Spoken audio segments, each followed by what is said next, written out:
Hey everyone, welcome back. So today we're going to be looking at the goals that we marked up last week so that we can either figure out what went or is going right or what isn't going so well so that we can avoid it next time. Now if you didn't watch the last video in the series yet, I will go ahead and link it up in the cards above and the description down below so that you can go watch it if you want to get caught up with where we are. Alright, so back to what we're talking about today.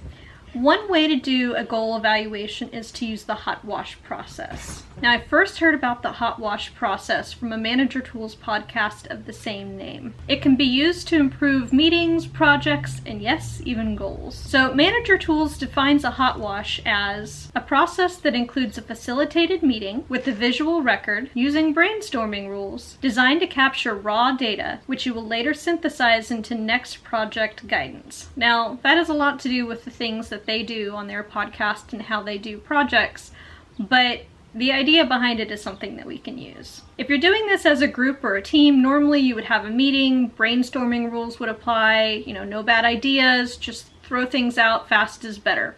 If you're doing it by yourself, you can sit down with a piece of paper, same idea, brainstorming rules apply. So now that you know what a hot wash is, how can we use this to evaluate our goals? So go ahead and pull out that list that we worked on last week and look at what you have written down.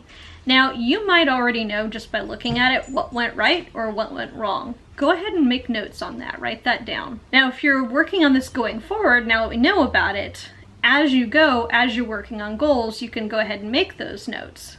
Oh, this was a good idea, I should do this again next time, or oh, I don't want to repeat that, let's not do that again. So you'll keep those going forward.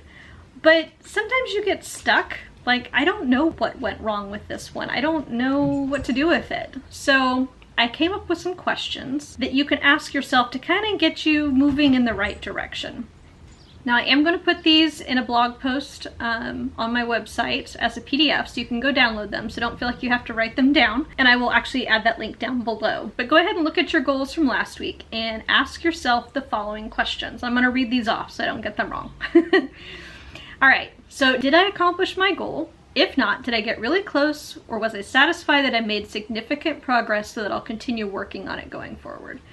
So, that's the first obvious one. Did you accomplish it or not? Or did you get kind of close? That's the first thing to try and figure out. All right, question number 2. Did I do any planning for this goal? What kind of planning did I do? How detailed was it? Did I even know the outcome I was looking for? Planning is key. We will definitely talk about this in a later video, but how well you break it down, how well you figure out what the next thing I need to do to move this forward, how well you know what that is, that all plays a big part.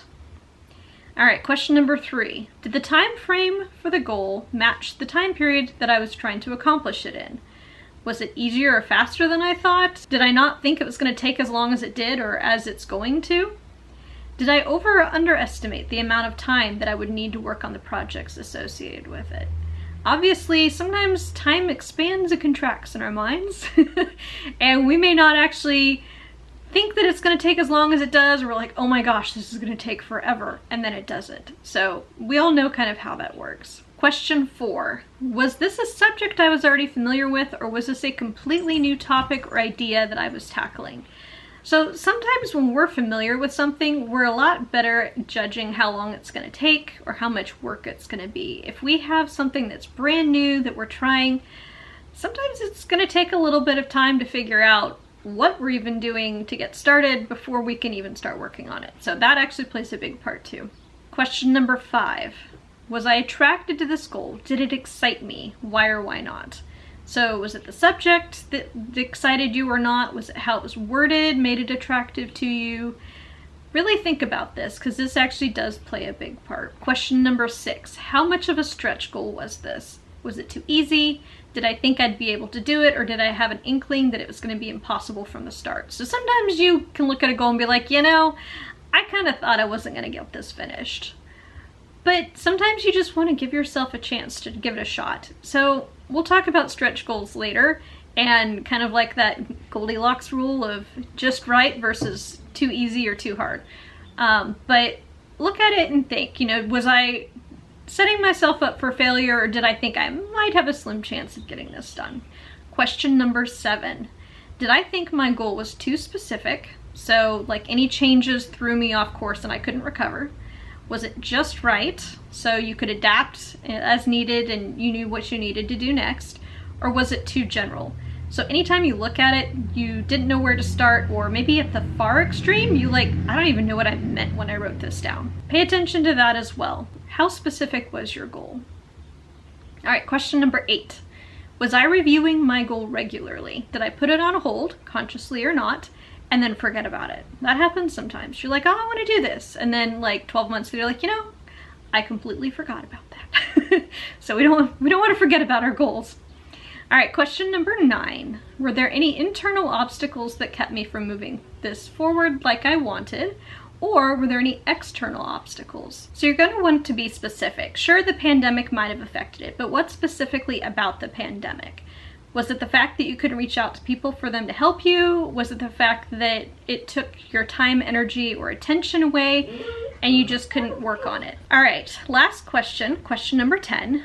Did you have any way to track how things were going? So this could be projects or tasks that you were checking off. Maybe you were working on a habit to support your goal and you had a habit tracker. Or maybe it was any sort of measurement that lets you see how close you are to done. Were you doing any sort of tracking? That would be the last question. Honestly, most goals have a little bit of went well and needs improvement. Generally, every piece of the goal, like the projects that help you get there, they all have their own characteristics. And you can ask the same questions at each of those, especially if your project is significant in size or time frame.